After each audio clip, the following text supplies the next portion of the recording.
Hi friends, இன்றைக்கி நம்ம என்ன பார்க்க போகிறோன்னா உப்பு கண்டத்தில் வந்து ஷாமி கபாப் எப்படி செய்யலான்னு தான் பார்க்க போகிறோம். நான் குக்கர் எடுத்துக்கிட்டேன். குக்கரில் வந்து நான் கொஞ்சமாக ஒரு 2 கைப்பிடி அளவுக்கு கடலைப்பருப்பு சேர்த்துக்கிறேன். அப்புறம் 2 லவங்கம், ஒரு பட்டை, ஒரு ஏலக்காய் சேர்த்துக்கிறேன். கொத்தமல்லி க்ளீன் பண்ணி வாஷ் பண்ணி எடுத்து வச்சுருக்கேன், அதையும் சேர்த்துக்கலாம். நான் ஒரு 6-7 பல்லு பூண்டு எடுத்து வச்சுருக்கேன், அதையும் சேர்த்திக்கலாம். நான் இதில் 3 வரமிளகாய் சேர்த்திக்க போகிறேன். உங்களுக்கு தேவையானதான் நீங்கள் மிளகாய் தூள் கூட சேர்த்திக்கலாம், இல்லைனா பச்சை மிளகாய் கூட சேர்த்துக்கலாம்.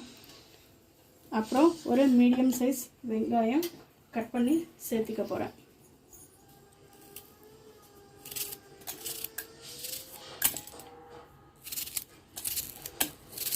இதில் கொஞ்சமாக மஞ்சள் தூள் சேர்த்திக்கலாம். உங்களுக்கு தேவையாக இருந்தால் தேங்காய் கூட நீங்கள் சேர்த்துக்கலாம். நான் இன்றைக்கி கொஞ்சமாக செய்கிறதுனால நான் தேங்காய் சேர்த்தலை. இது எல்லாத்தையும் போட்டு ஒரு 1/2 டம்ளர் தண்ணி ஊற்றி ஒரு 3 விசில் வர வரைக்கும் வேக வச்சு எடுத்துக்கலாம். பாருங்கள், குக்கரில் மசாலா வெந்துட்டுருக்கு. அது வரைக்கும் நம்ம உப்பு கண்டம் இடித்து ஒரு மிக்ஸி ஜாரில் போட்டு அரைச்சி எடுத்துக்கலாம். பாருங்கள், உரலில் போட்டு நான் ஒவ்வொன்றா இடித்து எடுத்துக்க போகிறேன். பாருங்கள், நான் உரலில் வச்சு நான் உப்பு கண்டத்தை நல்லா இடித்து எடுத்துக்கிட்டேன். பாருங்கள் எவ்வளோ சாஃப்டாக இருக்குது அப்படின்னு சொல்லிட்டு.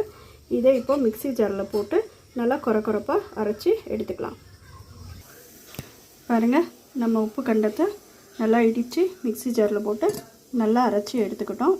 இப்போ நம்ம குக்கரில் போட்டு மசாலா வச்சுருக்கோம் இல்லையா, அது வெந்துருச்சான்னு பார்த்துக்கலாம். பாருங்கள், நம்ம மசாலாவும் வெந்துருச்சு. இது நல்லா வேகணும்னு அவசியமே கிடையாது. ஒரு 50% வெந்துச்சுன்னா போதும். பாருங்கள், 50% இது வெந்தாச்சு. இது நம்ம வந்து நல்லா ஆற வச்சுட்டு மிக்ஸி ஜாரில் போட்டு அரைச்சி எடுத்துக்கலாம். பாருங்கள், இந்த கடலைப்பருப்பு மசாலா வந்து ஆறிடுச்சு. இப்போ இதை வந்து மிக்ஸி ஜாரில் சேர்த்திக்கினேன். இப்போ நம்ம இடித்து அரைச்சி வச்சுருக்கோம் இல்லையா, இதையும் இப்போ மிக்ஸி ஜாரில் சேர்த்திக்கலாம். ஏன்னா வந்து மசாலாவோட நல்லா கலக்கணுது, அதனால் மறுபடியும் மிக்ஸி ஜாருக்கு மாற்றி இதை நான் கொஞ்சம் கொரப்பாக அரைச்சி எடுத்துக்க போகிறேன். பாருங்கள், மிக்ஸி ஜாரில் போட்டு மசாலா நல்லா அரைச்சி எடுத்துக்கிட்டோம். இன்னும் லாஸ்ட்டு ஒரு சுற்று மட்டும் ஒரே ஒரு கொஞ்சமாக இருக்குது மசாலா. இதில் வந்து ஒரு முட்டையை உடச்சி ஊற்றிக்கலாம். ஊற்றி ஒரு 2 சுற்றிக்கலாம். பாருங்கள், முட்டையை உடச்சி ஊற்றிக்கிட்டேன். இது ஒரு 2 சுற்றி எடுத்துக்கலாம். பாருங்கள், முட்டையை உடச்சி ஊற்றி மசாலா எடுத்து வச்சுக்கிட்டேன். இதில் நான் கொஞ்சமாக ஒரு 2 டேபிள் ஸ்பூன் வந்து கார்ன்ஃப்ளவர் மாவு சேர்த்துக்கிறேன். உங்களுக்கு தேவையாக இருந்தால் சேர்த்துக்கலாம், இல்லைன்னா ஸ்கிப் பண்ணிக்கலாம். இதில் உப்பு இன்னும் நம்ம சேர்த்துல. உப்பு கண்டத்தில் வந்து ஆல்ரெடி வந்து நிறைய உப்பு இருக்கும். அதனால் வந்து மசாலா டேஸ்ட் பண்ணி பார்த்துட்டு தேவையான அளவு உப்பு மட்டும் சேர்த்திக்கோங்க. நான் ஒரு 1/2 டீஸ்பூன் உப்பு மட்டும்தான் சேர்க்க போகிறேன். இதை பாருங்கள், நம்ம மசாலா நல்லா கலந்து விட்டாச்சு. உப்பு போட்டதுக்கப்புறம் நல்லா பிசைஞ்சு வச்சுருக்கோம். இதை வந்து ஒரு 10 மினிட்ஸ் வந்து நல்லா ஊறட்டும். ஊறினதுக்கப்புறம் நம்ம எண்ணெயில் போட்டு பொரித்து எடுத்துக்கலாம். எப்படி நம்ம டேஸ்டியான உப்பு கண்டம் ஷாமி கபாப் எப்படி ரெடி ஆகுதுன்னு பார்க்கலாம்.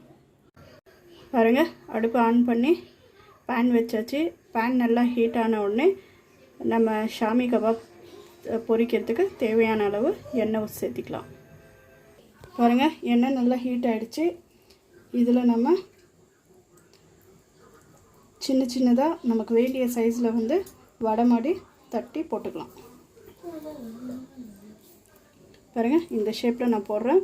உங்களுக்கு எந்த ஷேப்பில் தேவையோ அந்த ஷேப்பில் நீங்கள் போட்டு எடுத்துக்கலாம். சிம்மில் வச்சு வறுத்துக்கோங்க. ஏன்னா வந்து ஹை ஃப்ளேமில் வச்சிங்கன்னா உள்ளே வேகாது, மேலே மட்டும்தான் வேகும்.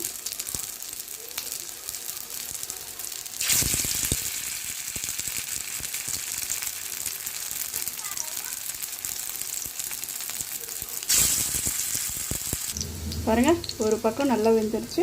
இப்போ இதை அப்படியே திருப்பி போட்டுக்கலாம்.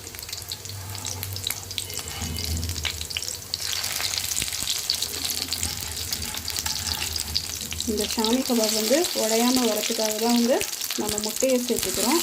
முட்டை சேர்த்தா உடையாமல் நல்லா கிறிஸ்பியாக வரும்.